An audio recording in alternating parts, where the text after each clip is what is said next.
Greetings, this is Professor Richard D. Wolff. Today we examine something uniquely American. When capitalism runs out of ideas, it starts selling ideology with a price tag. Breaking tonight, a U.S. startup just found a way to sell sunlight to culture warriors. Their pitch is simple: Patriot Power, solar panels with a glossy red, white, and blue rim, a bold eagle in the corner, and yes, MAGA stickers bundled in the box. It's a photo op that doubles as a power plant. The company calls it freedom. I call it a business model built on a political costume. Here's the scene: a suburban showroom, country music on the speakers, a cutout of Donald Trump flashing the practiced grin. The sales rep holds up a panel. The tempered glass mirrors the parking lot and throws back a golden reflection of Trump's face from the cardboard standee. A customer whispers, half joking, half sincere, "He looks like he's glowing." The rep doesn't miss a beat. That's the future, sir. Conservative watts, laughter, signatures, financing plans at 0% for 6 months, balloon after that. The sticker is free, but the loan will not be. Strip away the stagecraft and the numbers tell a plainer story. A household wants lower bills and reliable power. Solar can do that. Batteries can smooth the spikes. But what's being sold here isn't just kilowatt hours, it's identity. A wedge issue turned into a warranty. Sunlight wrapped in a red cap. The political theater is not a side dish, it's the entree. And because polarization is lucrative, the margins come from the culture, not the electrons. Now, let's talk policy contradiction, because there's always a contradiction. The same politicians who sneer at green subsidies cut ribbons when ribbon cuttings mean jobs in their districts. They rage against federal support for renewables on cable at 8 p.m., then quietly praise local manufacturing at 8 a.m. The startup knows this. Its slide deck is clear: harvest the credits that exist, deny the ideology that created them, and market the results as a triumph over Washington. It's capitalism's favorite parlor trick: condemn the ladder while climbing it. Energy under Trumpism was a promise, not a plan. Drill more, pay less, win friends abroad by bullying them. The outcome was volatility, supply whiplash, and a culture war that bled into the grid. When policy is whiplash, business learns to monetize chaos. This startup is the child of that chaos. It discovered a niche: sell solar without saying climate, sell savings without saying transition, sell tribalism as technology. The pitch is brilliant precisely because it avoids the truth. Power is power. A photon doesn't ask how you voted. But here's the deeper economic point. When national strategy devolves into branding, public goals get privatized into merch. We stop asking, how do we decarbonize at scale, cut costs, protect workers, and strengthen allies? And start asking, what color is your panel? Workers become props, households become segments, the grid becomes an arena for a loyalty test. The result is predictable: fragmented markets, duplicative standards, higher financing costs, and slower deployment. You can slap a slogan on a panel, but you can't put a bumper sticker on physics. So tonight's headline is not kitsch, it's a diagnosis. If the sun itself needs a MAGA sticker to be admissible in certain zip codes, then energy policy has been replaced by political retail. And that retail is regressive. It replaces planning with PR. It swaps coordination for conversion funnels. It tells Americans to buy identity in monthly installments, while the system that sets their bills remains vulnerable to storms, fires, and geopolitics. Growth for a few, risk for the many. Here's the question I'll investigate in this report. Who profits when energy turns into culture merch?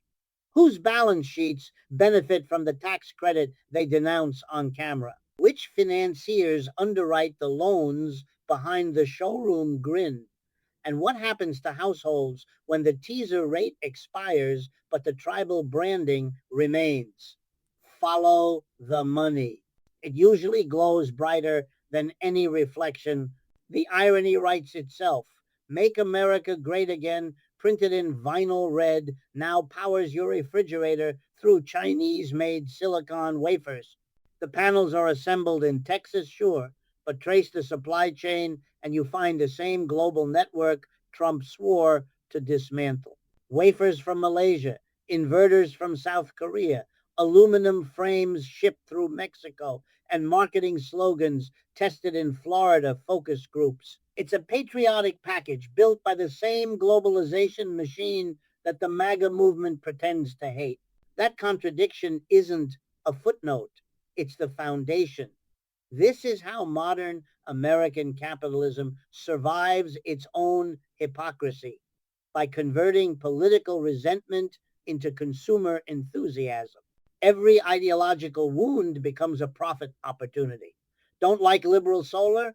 Fine, buy Freedom Solar. Feel attacked by climate policy? No problem.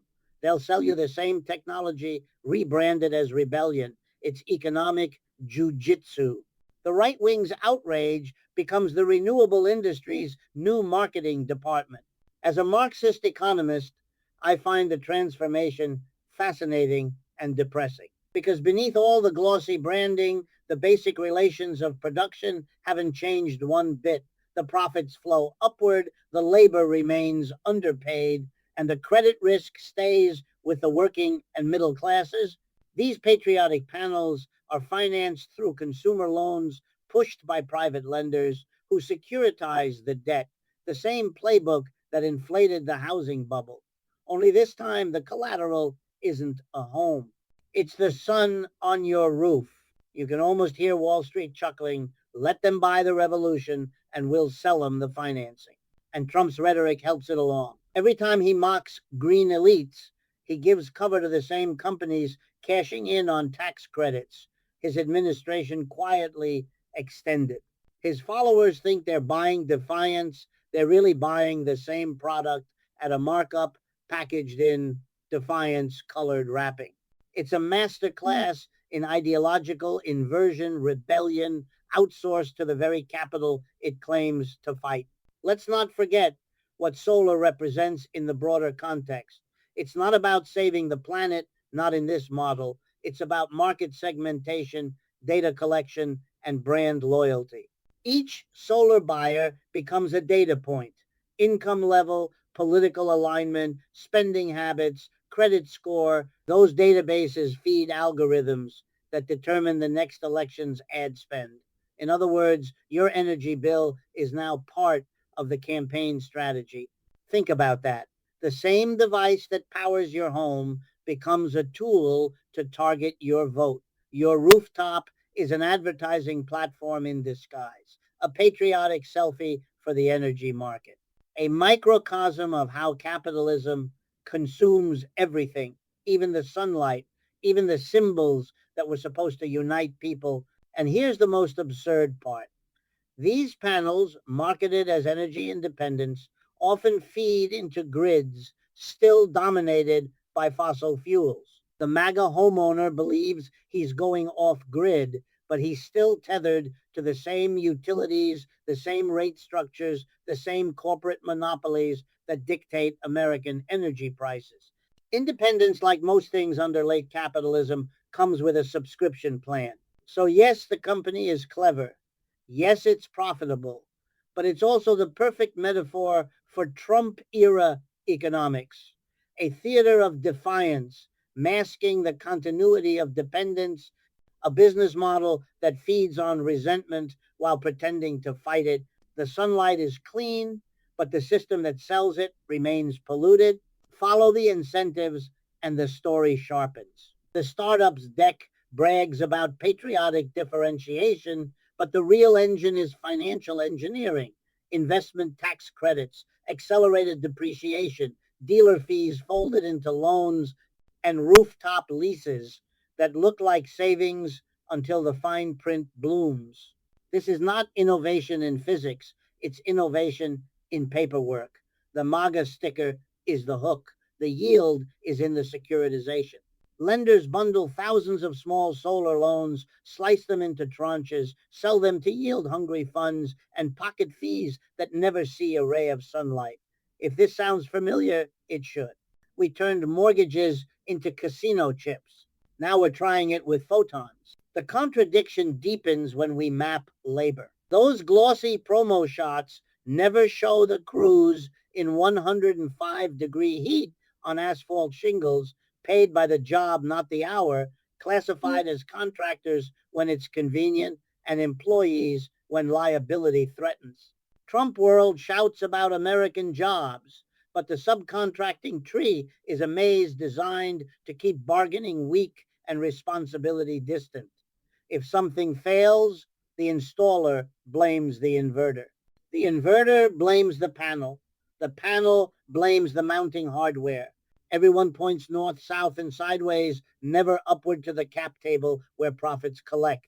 Politically, this is the genius and the hazard. By converting climate infrastructure into a culture purchase, the right neutralizes its own opposition to clean energy while preserving its core project, funneling public value into private hands. You can deny climate science at the rally and cash clean energy checks on Monday.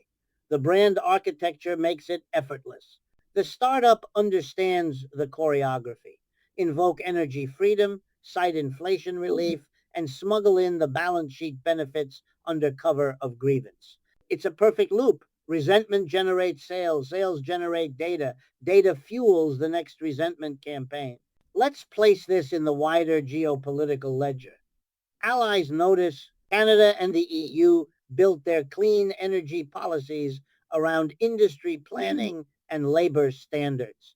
The US oscillated between tariffs, tax credits, and televised tantrums.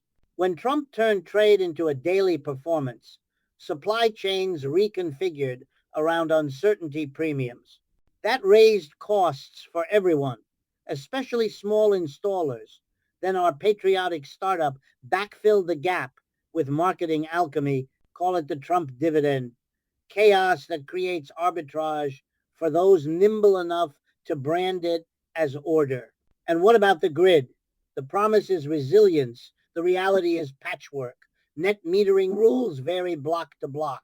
Interconnection queues are miles long. Transformers are outdated. Utilities, some underinvested for decades, treat distributed generation like an uninvited guest. We needed coordination standards, storage, demand response, worker training delivered as policy. Instead, we got hashtags and heat stroke. That's not a culture war. That's a capacity failure dressed in merch. There's also the quiet social sorting.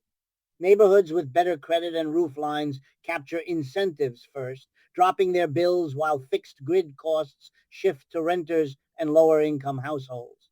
If we let identity politics determine deployment, we will recreate energy redlining rooftop by rooftop, algorithm by algorithm. The MAGA branded panel on one block and the shutoff notice on the next are not contradictory. They are codependent outcomes of a system that privatizes gains and socializes friction.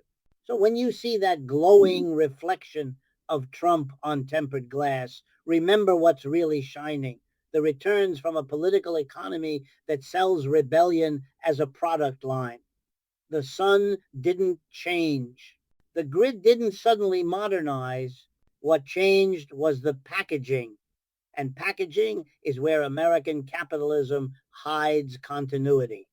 If we keep mistaking branding for strategy, we'll decorate the same old vulnerabilities with new decals and call it victory. In the next segment, we follow the money through one deal, from showroom handshake to Wall Street tranche, and we name the beneficiaries. Spoiler, they don't live on your block and they don't install panels. They underwrite narratives. Let's follow one deal. A homeowner in Ohio, 3-bedroom, south-facing roof, median income. The salesperson arrives in a pickup wrapped with flags and the slogan Energy Freedom. The quote, $29,900 before incentives, No money down, he says. 0% for 6 months. The paperwork includes a dealer fee, 8% baked into the loan. You won't see it unless you read page 4. The interest adjusts after the intro period. APR north of 8, 99% depending on credit tier. The customer signs on a tablet. A selfie with the MAGA sticker closes the sale. Next stop, the installer. A subcontractor paid per watt installed, not hourly. He buys racking at a markup from a distributor on 30-day terms. He eats overruns when the rafters are warped or the permit office drags its feet. His contract includes an arbitration clause and a non-disparagement line. The warranty promises 10 years on workmanship, but production guarantees exclude shading, dust, and acts of God, a wide umbrella in a climate crisis era. The installer shoulders the liability. The brand takes the credit. Now the lender. The startup funnels the signed e-contract to a partner finance company. The loan is recorded. A UCC1 filing places a lien on the equipment. Try to sell your house? Escrow will discover the lien. You'll need a payoff letter or an assignment. The buyer's lender may balk, demanding a new appraisal and a production history you can't produce in winter. What looked like liquid savings becomes an illiquid obligation tied to roof pitch and HOA bylaws. Fine print beats sunshine. The tax credit. The homeowner thinks it's a check. It isn't. It's a credit against tax liability. If your liability is smaller than the credit, the remainder carries forward. It doesn't arrive as cash. Meanwhile, the startup books the sale today. Its investors model the default curve, and the marketing celebrates payback in 6-8 years, a number that assumes perfect irradiance, no inverter failure, flat utility rates, and a roof that won't need replacement at year 9. Reality never audits slide decks.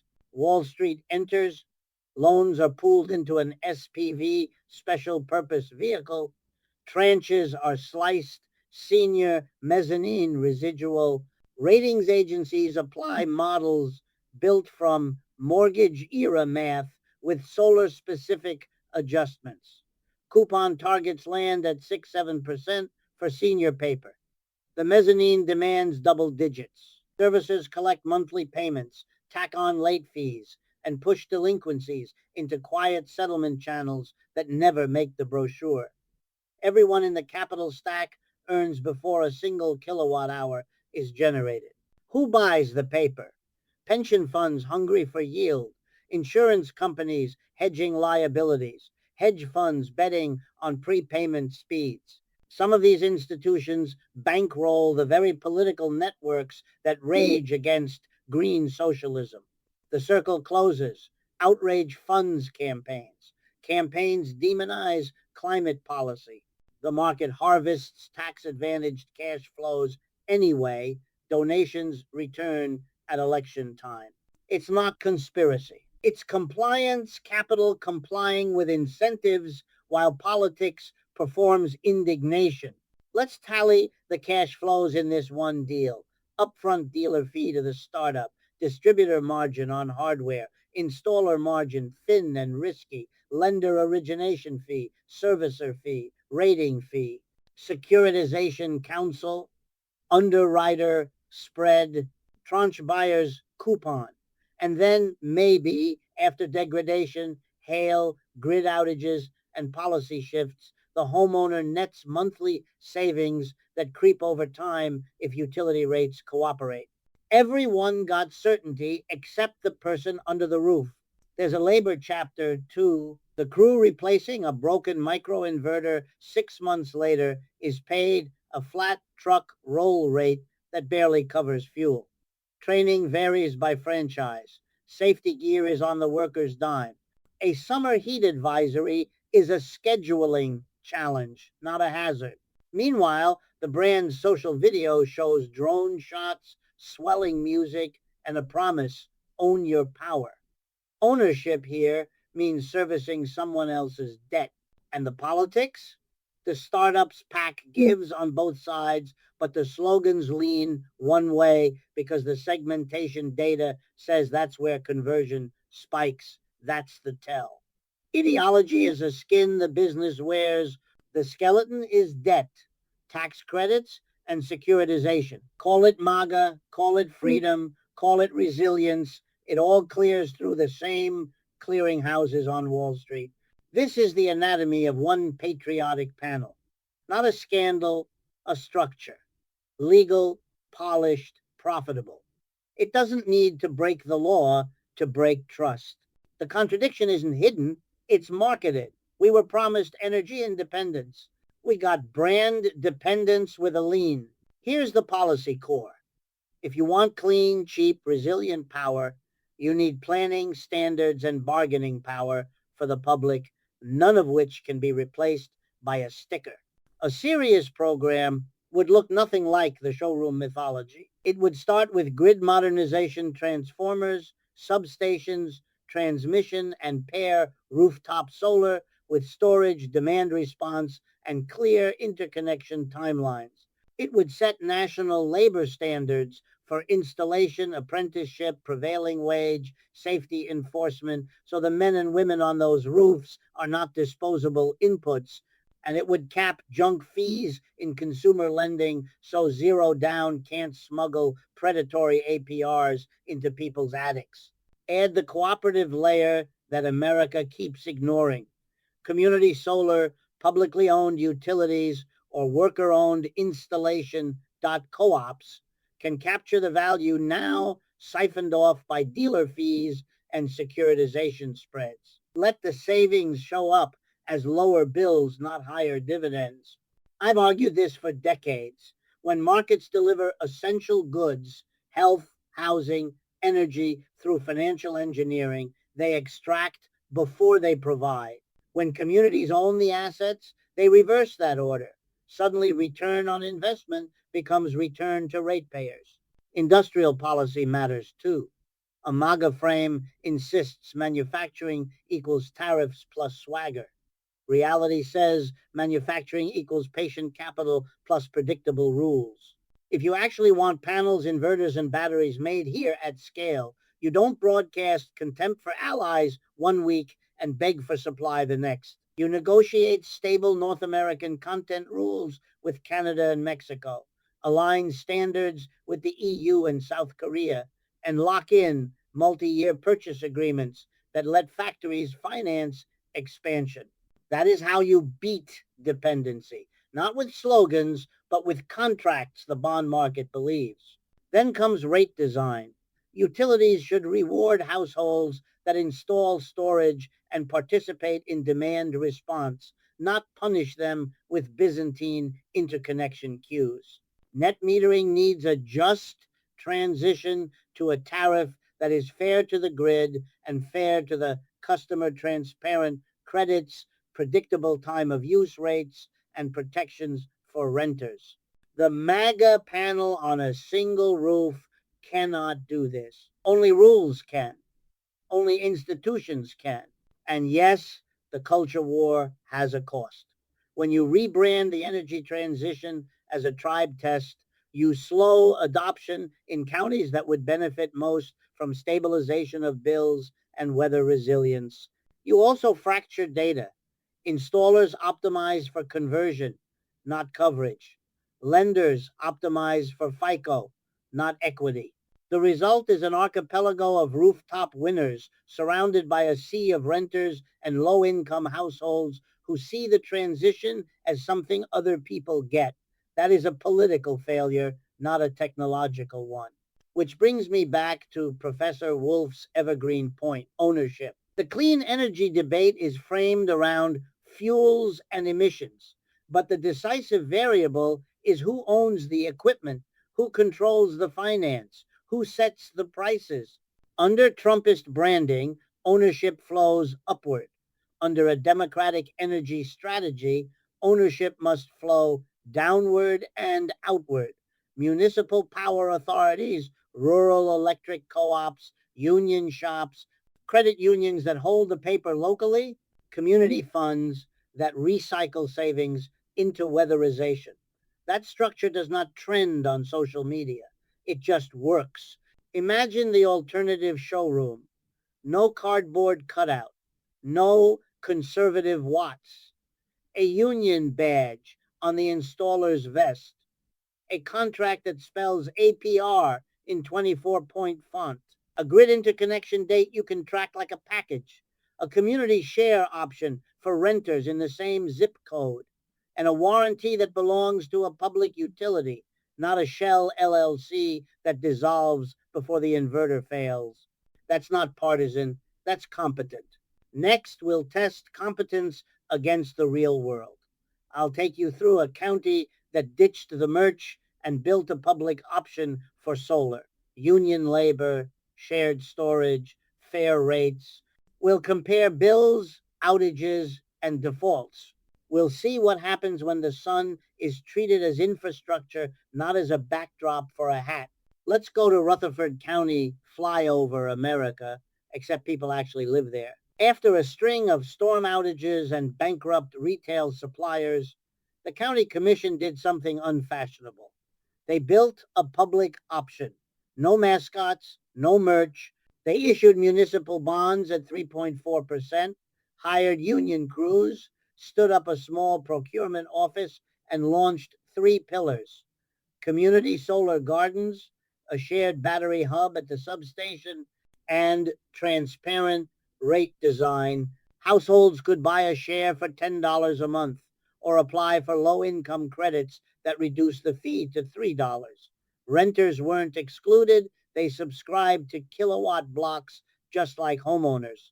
The promise was boring on purpose. Fewer outages, steadier bills, no teaser APRs.